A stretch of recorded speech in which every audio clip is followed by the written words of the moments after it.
AP వక్ఫ్ board రద్దుపై YCP మండిపడింది. ప్రభుత్వంపై మాజీ deputy CM Amjad బాషా విమర్శలు చేశారు.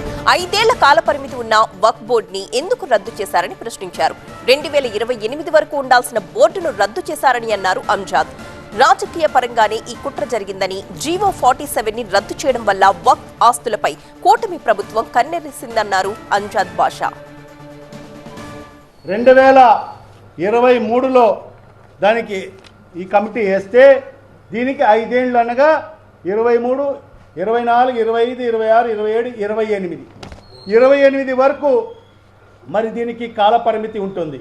మరి తన అనుయాయులను మరి ఆ వక్ఫ్ బోర్డులో నియమించుకోవాలి అనే ఒక దురుద్దేశంతో మరి ఈరోజు ఈ తెలుగుదేశం ప్రభుత్వం, కూటమి ప్రభుత్వం మరి ఈరోజు ఆ జీవోఎంఎస్ నెంబర్ 47ని ఉపసంహరించుకొని భవిష్యత్తులో వాళ్ళ పార్టీకి సంబంధించిన వాళ్ళ అనుయాయులను మరి తెలుగుదేశం పార్టీ కార్యకర్తలను మరి దీంట్లో నియమించి భవిష్యత్తులో వక్ఫ్ బోర్డుకు సంబంధించిన ఆస్తులను దురాక్రమణకు చేయాలి, అవన్నీ కూడా హస్తగతం చేసుకోవాలి అనే ఒక దురాలోచనతోనే మరి ఈరోజు ఈ ప్రభుత్వం ఈ రకంగా ముందుకు వెళ్తుందని చెప్పి కూడా ఈ సందర్భంగా మరి తెలియజేసుకుంటున్నాం.